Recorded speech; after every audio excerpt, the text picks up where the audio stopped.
Hey guys, Zach here.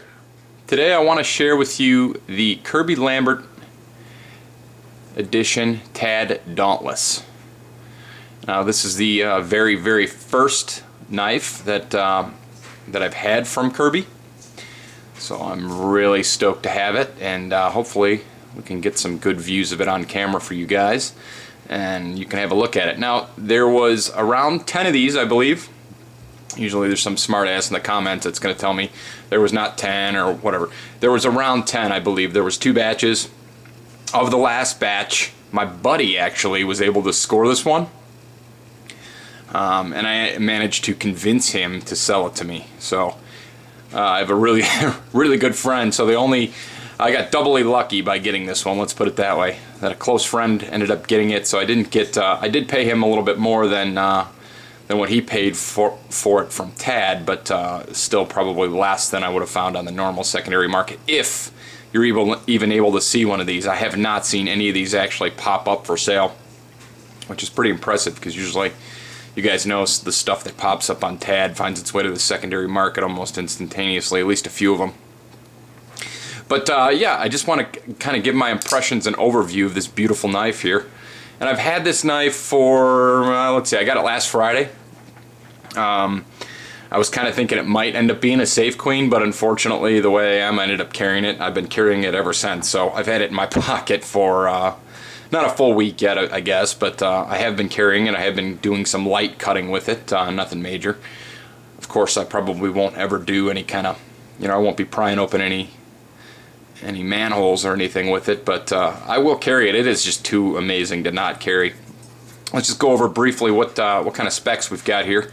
We've got so it is a Dauntless, and if you're not familiar, there's several makers who make a Dauntless version, which they're all very similar in the way the handle's shaped, and they have the trademark 3 lines that TAD likes to do or have on their knives, but with each maker's sort of their own their flavor or their spin on the Dauntless, and I think it's a really cool thing that they do. I had or I haven't had, but there's the Recenti Dauntless, Fellholter, there's a number of other ones, right, that are out there. This one here is a flipper, of course, on bearings.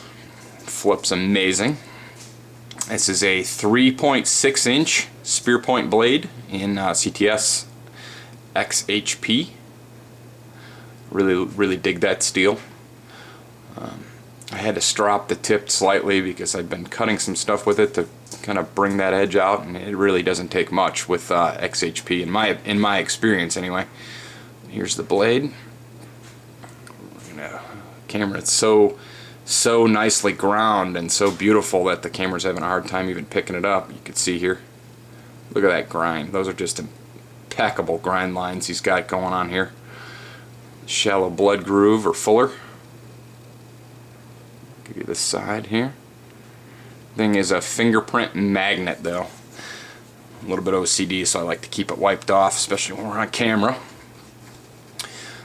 Take a look here. Whoa. Check out those grinds, guys. Amazing. I've handled some of Kirby's work at Blade Show and at The Gathering and at a few other shows. I just have never been actually lucky enough to win any of his lottos. Here's a flipping action for you.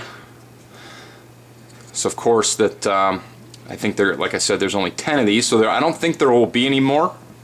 Following Kirby's Facebook page, he said that the last batch I think was the last 5. You'll see his Black Widow logo there. Fold over clip. Canvas micarta on both sides with titanium bolsters, bead blasted. Custom pivot. The pivot has been bronzed, and then the outer edge there has been polished. Very cool little embellishments on this. Bronze back spacers. Of course, the pivot on the other side. Have a look here. The fit and finish on this thing is just so impressive. Really, I've been blown away with it. I like a lot of Kirby's models. I like the Snap. I like the Hooligan. But to be honest with you, all his models that he has, there's always like one or two things that don't really quite appeal to me, even though they're all beautiful. For one, I'm not really a huge fan of recurves, which several of his models are recurves. I think the Hooligan doesn't actually have any jimping on it, and I just love jimping. I love having it. And this one has perfect jimping. It's got that not real wide, big, bulky jimping like you see on some makers, but it's got that real fine kind of sawtooth jimping there, and it just grips. It's just perfect. It's absolutely perfect. So I've got a Lambert in a non-recurve with jimping and a flipper. It's like the trifecta with Micarta, which I love. I love Micarta. I know you know, you follow Instagram or YouTube or anything else, everybody's all about carbon fiber, lightning strike carbon fiber and all this. Personally, I like Micarta almost the best. Certain G10 with certain textures is cool too. I like G10, and of course I like full tie. Who doesn't like full tie? But if you're going to give me an inlay or an onlay or a bolstered look, I'm going to almost always go to Micarta. I just love the way it feels. I love the way it starts to pick up the oils in your hands as you use it. And that's just me.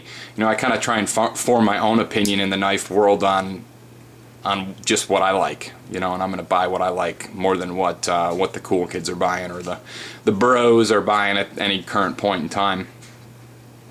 Yeah, if I could own 3 of these, I would own 3 of these. This exact knife. It is that awesome. It really, really is.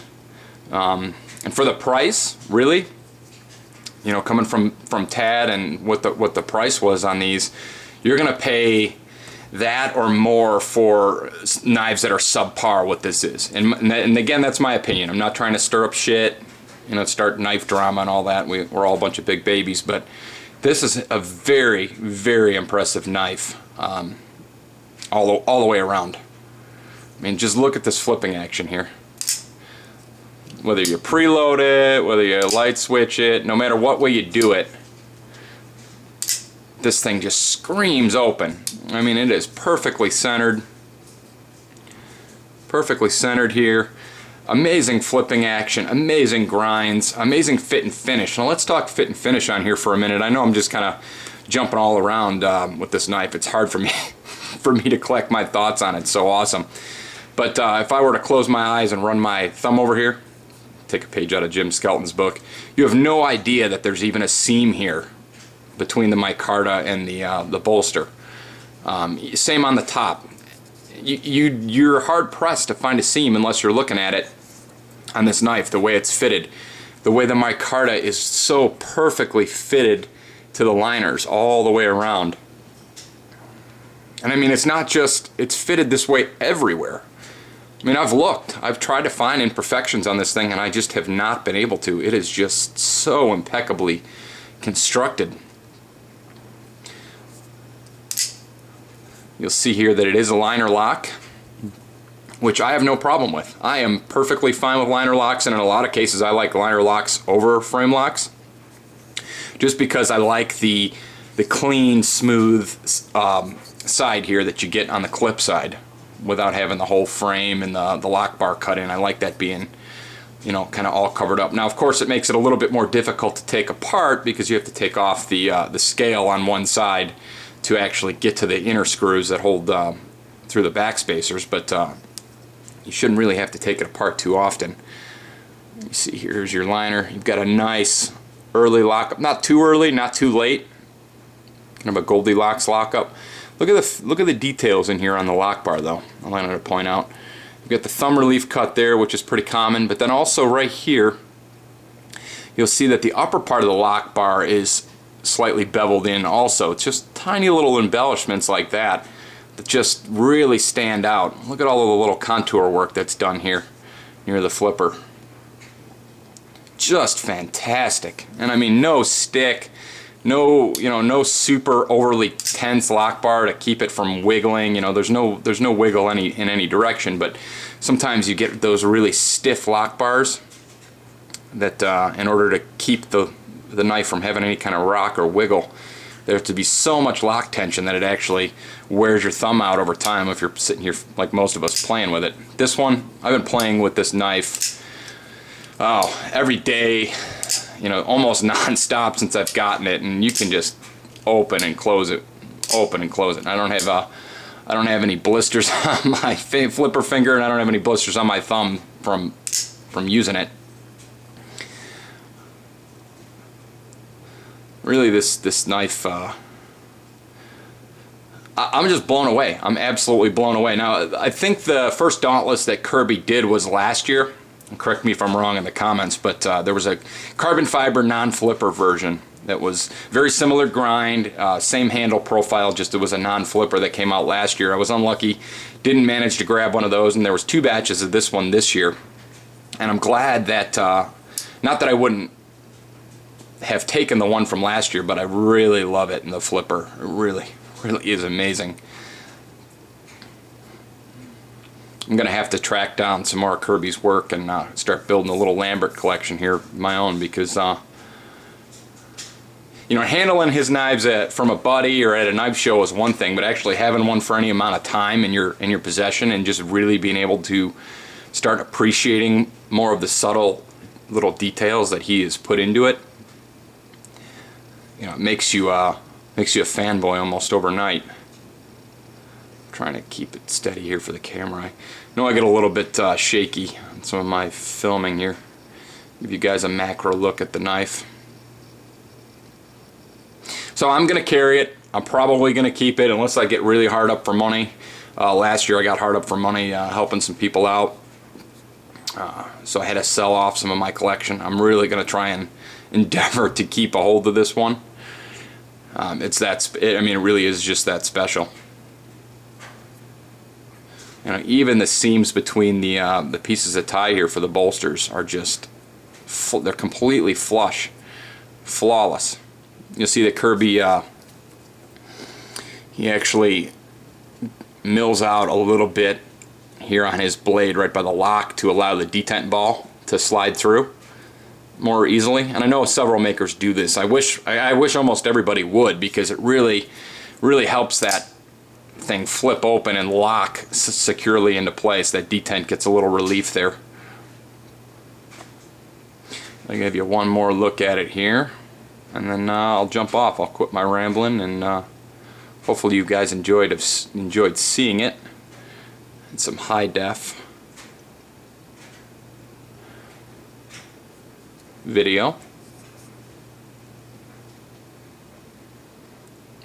Gorgeous. I'm going to say it again. If you can get any of Kirby's work, especially his newer work, get it. Definitely get it. If he ever opens his books, which I'm sure he won't, I'm sure at this point he's big enough that he doesn't need to actually do books. You're just going to get his work through dealers or through you know, special opportunities like TAD or from knife shows. But I would definitely get a hold of his work if you could. A little bit of a deep carry clip, not too deep. Not too deep at all. It leaves just enough of the knife sticking out of your pocket where it doesn't rub on anything, it doesn't get all mucked up, but it's not too deep where you can actually still get a hold of it. Personally, I don't mind the fold-over clip design. I know that there's some guys that prefer a full tie clip or a full custom clip. For me, it's not an issue at all. Anyway, I am going to go ahead and put this sucker down. I'll show you a couple other things it comes with. It comes in a nice, of course it comes with TAD's normal box that they send every knife in, but it also comes with this nice Lambert padded case, signed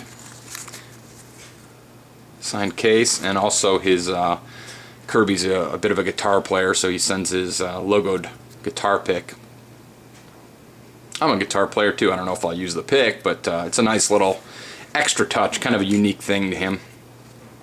Anyway, guys, appreciate you watching. If you follow me on Instagram, you've already seen this knife, and you know that I've been carrying it around. I do plan on continuing to carry it. It won't be, you know, I'm not going to beat it up, but it won't sit in my safe hidden away. It's just too nice. It's just too awesome to not carry. Anyway, thanks for watching. Thanks for subscribing if you have, and thanks for leaving any comments. I'll try and get back to you if you have any questions or anything. I'll talk to you later. Later.